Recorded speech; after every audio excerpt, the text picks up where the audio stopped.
Давайте коротко разберем, как общаться с прокуратурой.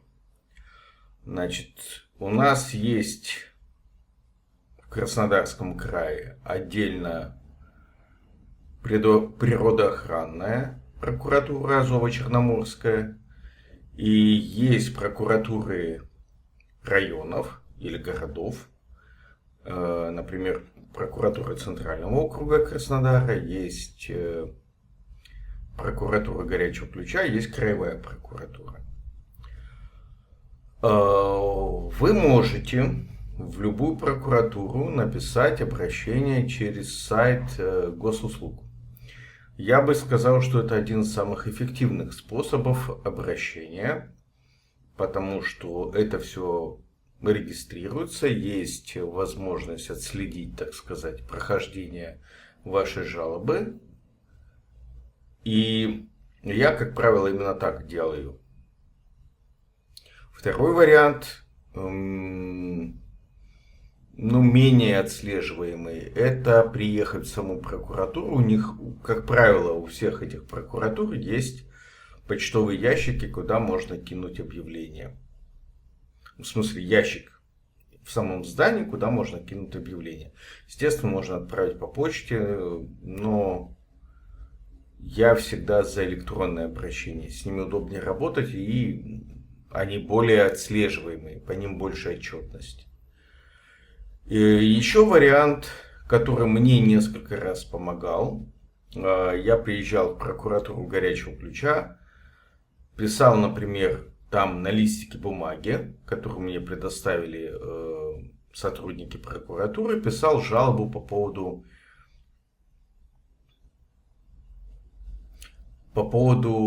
того, что сжигали мусор с кладбища Горячего Ключа в районе очистных сооружений Горячего Ключа и напротив фермы, производящей молоко. И я хотел, так сказать, чтобы приняли меры, потому что полиция не шевелилась. Вышел какой-то сотрудник прокуратуры, зампрокурора, если честно не помню фамилию уже, и он при мне пообщался с сотрудниками администрации, потому что очевидно, что это их мусор. Они его потом и убирали.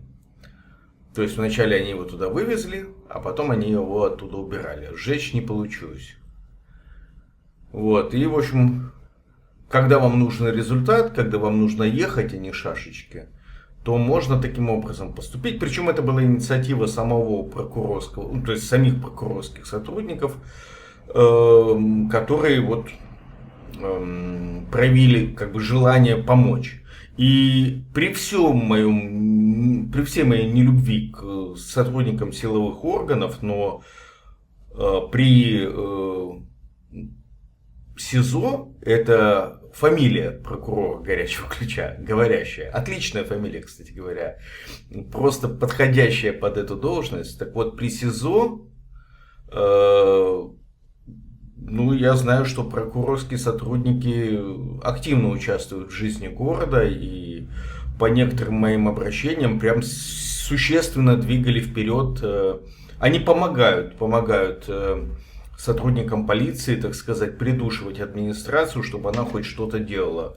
В этом плане, при всей моей нелюбви вообще в принципе к силовикам, в Горячем Ключе они достаточно эффективны. Возможно, какие-то глобальные вещи, типа застройки в какой-нибудь подтопляемой зоне они почему-то не замечают, но по тем вопросам, по которым я обращался, они иногда проявляли неожиданное желание прям до конца довести жалобы. К сожалению, допустим, не по всем вопросам так получается. По вопросу поджога из заведенного уголовного дела с 1 мая 2023 года, то есть, представляете, да, больше года я ни ответа, ни привета не знаю. Что там они вообще, уголовное дело, в каком состоянии, куда, что. То есть я один из потерпевших, которых официально признали по этому уголовному делу, но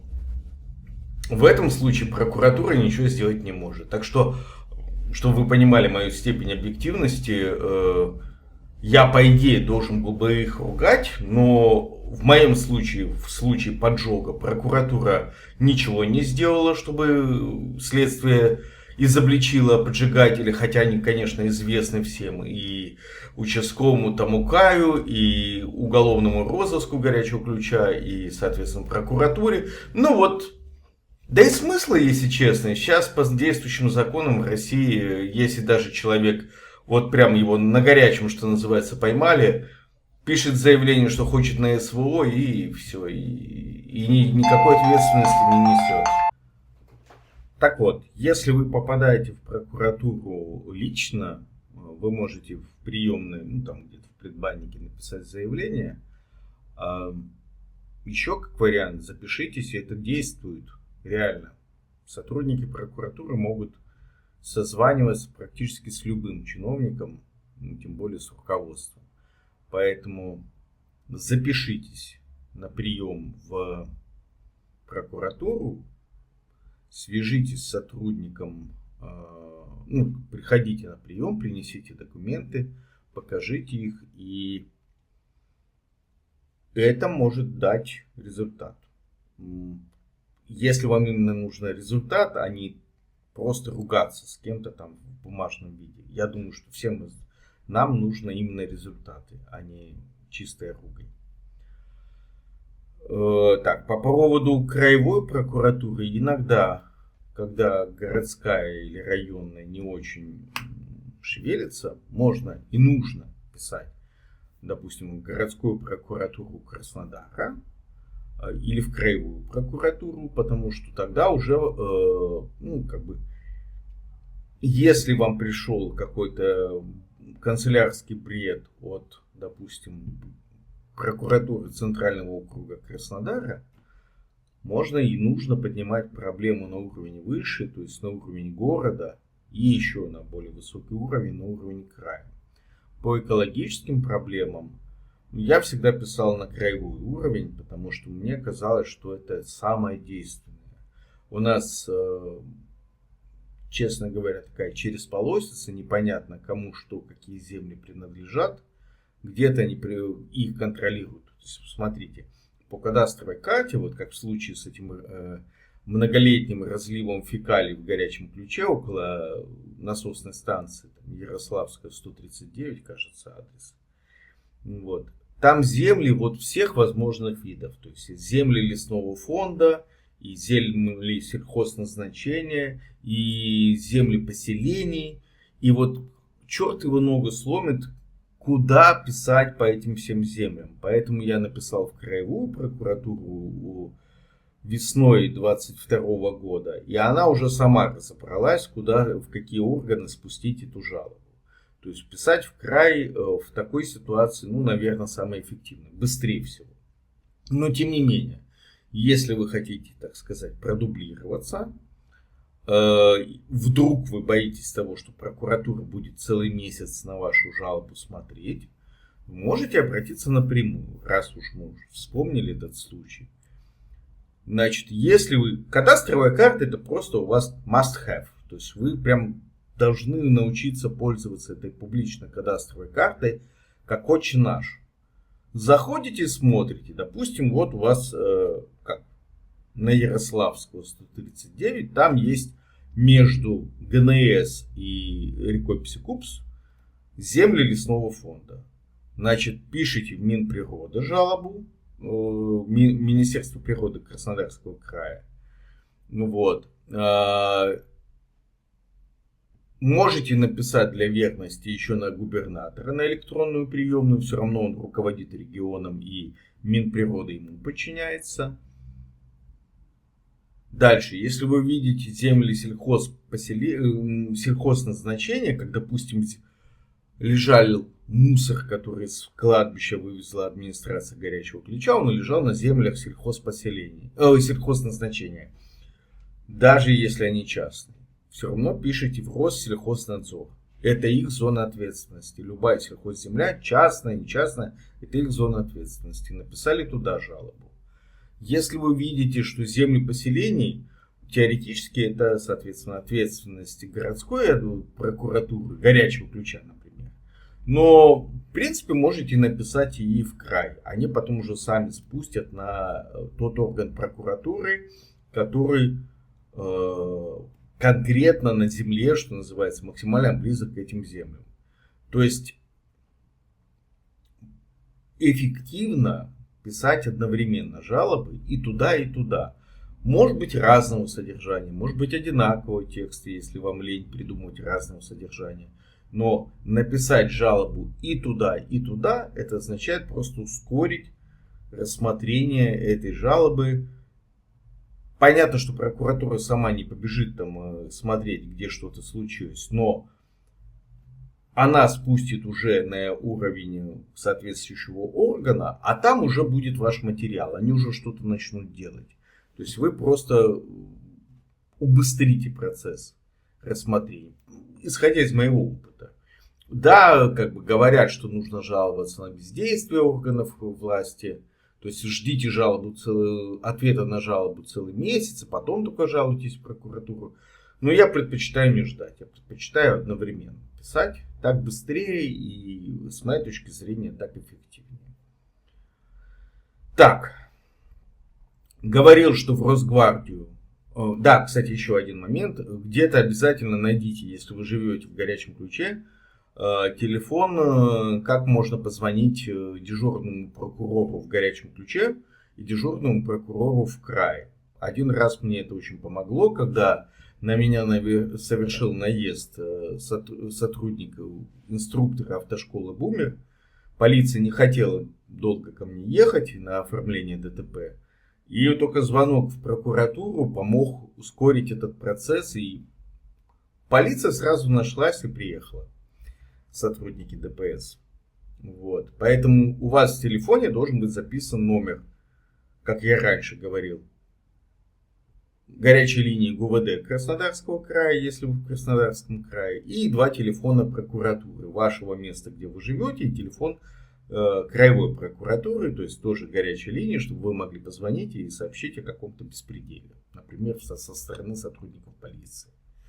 Да, прошу вас вот в этот момент подписаться и оставить комментарий, как бы вы еще поступали в ситуации, если бы, допустим, столкнулись с экологическими нарушениями или, допустим, с беспределом со стороны сотрудников полиции. Оставьте лайки, если вам нравится то, что я делаю, и поделитесь этим видео с друзьями. Самое главное, что это нужно делать во время просмотра видео, вот прямо сейчас, в этот момент, чтобы YouTube и алгоритмы его увидели, что вам действительно это хоть как-то интересно. Но если вы досмотрели до этого места, вам, наверное, чуточку интересно. Дальше. Если вы, допустим, сталкиваетесь с беспределом со стороны охранников, то охранников контролируют и выдают лицензию на охранную деятельность и фирмам, то есть вот этим частным охранным предприятиям, и конкретным охранникам, их всех оформляет Росгвардия. У Росгвардии есть телефон горячей линии, звонки туда пишутся, то есть ваше обращение даже голосом оно будет зафиксировано. Потом сотрудники Росгвардии в горячем ключе, это сотрудники разрешительной системы, которые оружием занимаются, вас даже опросят и соберут у вас там всякие объяснения, заявления, что они неоднократно делали по моим жалобам, чем они были не очень довольны, что им приходится и этим заниматься. Ну, куда деваться? Они подчиняются Росгвардии в Краснодаре. Эти ребята вообще в Росгвардии, они военизированные, то есть они такие вот военные, у них там все строго. И, кстати говоря, неведомственная охрана в горячем ключе, и не только в горячем ключе, тоже подчиняется Росгвардии. То есть, если у вас возникают проблемы, вообще все, что связано с охраной, деятельностью охранных фирм, в том числе в неведомственной охране, это все Росгвардия. Соответственно, с ними нужно понимать, как контактировать. У них есть сайт. Сайт немножко глючный.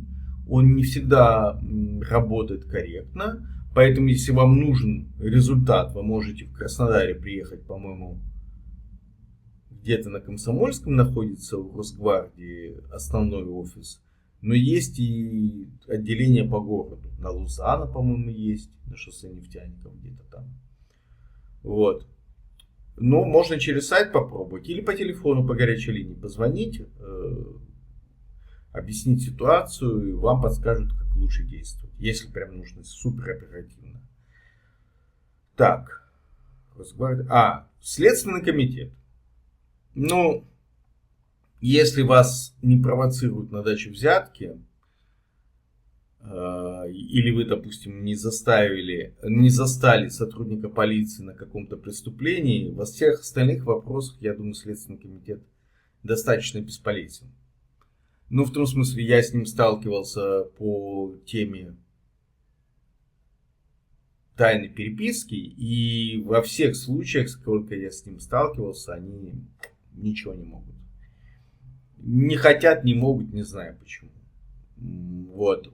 С оборотнями в погонах, я знаю, они в горячем ключе прям показно боролись. Ну, наверное, это то, что они умеют делать. Но у меня не было с ними положительного опыта. Есть, соответственно, у них сайт. Наверное, есть телефон горячей линии. Тоже можно связаться и так же, как и с Росгвардией, поступить. И кто у нас там еще? Ну вот, с ФСБ та же самая тема.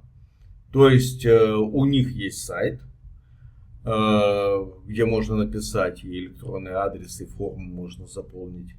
Только смотрите, чтобы это был аутентичный сайт ФСБ, потому что я знаю, что в интернете мошенники очень любят создавать клоны сайтов силовых структур, да, это, в общем, ко всем относится. Клоны прокуратуры, клоны Следственного комитета, так что вы должны убедиться в том, что этот сайт действительно имеет отношение к ФСБ. Например, если мы говорим про ФСБ. Там должен быть адрес электронной почты, там есть форма, где вы можете заявление оформить. В принципе, я полагаю, что у каждого ведомства есть и ящик для анонимных сообщений. Как бы вам ни говорили, что анонимные сообщения не рассматриваются, да, конечно, силовики не хотят, не любят рассматривать анонимные сообщения, но формально, я полагаю, они могут даже и по сообщениям в СМИ возбудиться, то есть начать какую-то доследственную проверку. И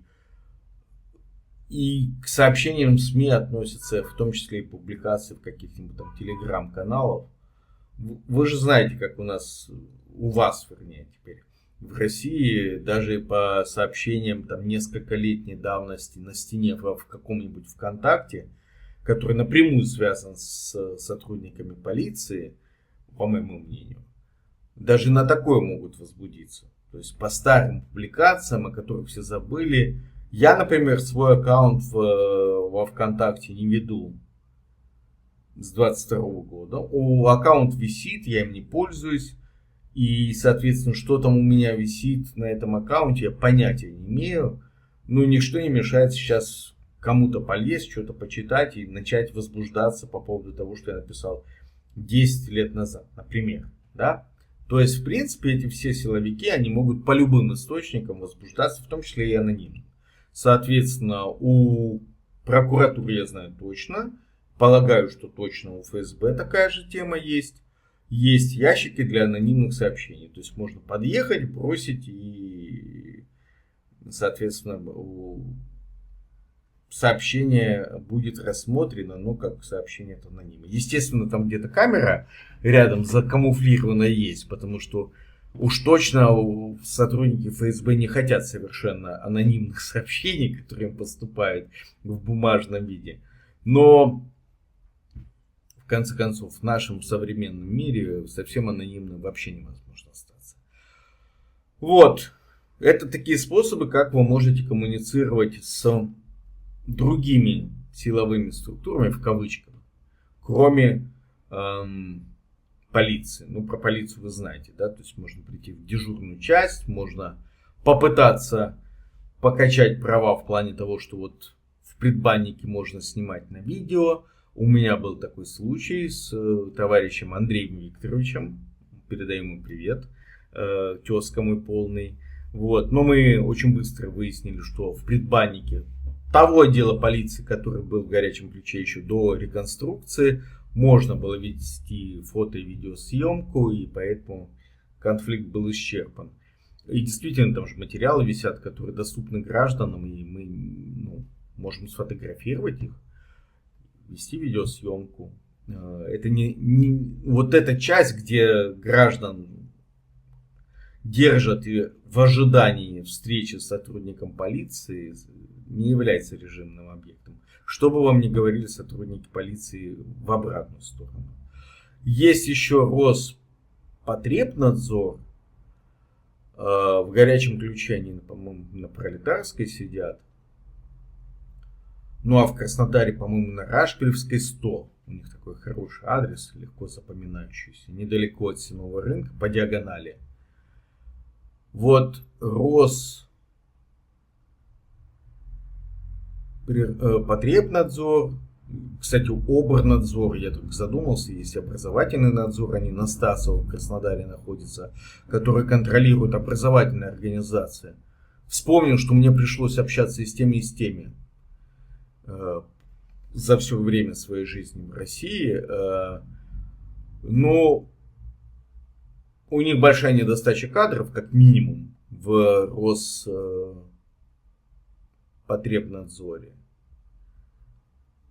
Поэтому их укрупняют, и я бы вам рекомендовал напрямую писать по горячему ключу в Белореченск. То есть у них есть такие макрорегионы, которые кусты, ну да, то есть управляющая организация, допустим, для горячего ключа находится в Белореченске.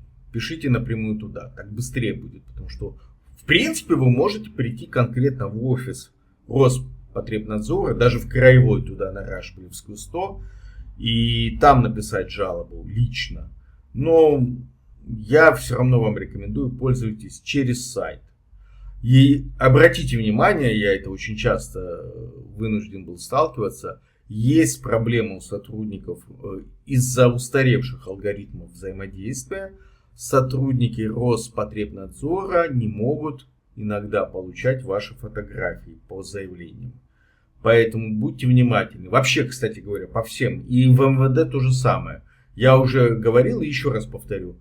Когда вы пишете жалобу на сайте ГУВД, допустим, Краснодарского края или какой-нибудь Ростовской области, помните, что сотрудники полиции, если вы прикрепите ссылку на YouTube, они не будут отсматривать этот материал по ссылке на YouTube. То есть к ним ссылка приходит, вообще сообщение ваше приходит в виде, условно говоря, электронной почты, они его распечатают, и дальше для них ссылка на YouTube это не ссылка, а просто набор символов. Поэтому если вы хотите передать какую-то информацию сотрудникам полиции или Роспотребнадзора, это должны быть фотографии, которые не могут... Вот представьте, что они рассматривают ваше бумажное заявление. Так и будет. То есть они рассматривают бумажное заявление. Буквально то, что вы отправляете им по электронке, они распечатывают и в таком виде рассматривают. Соответственно, если вы отправляете ссылку на видео, они его не посмотрят. Вы должны прислать либо скриншоты, то есть нарезку из этого видео,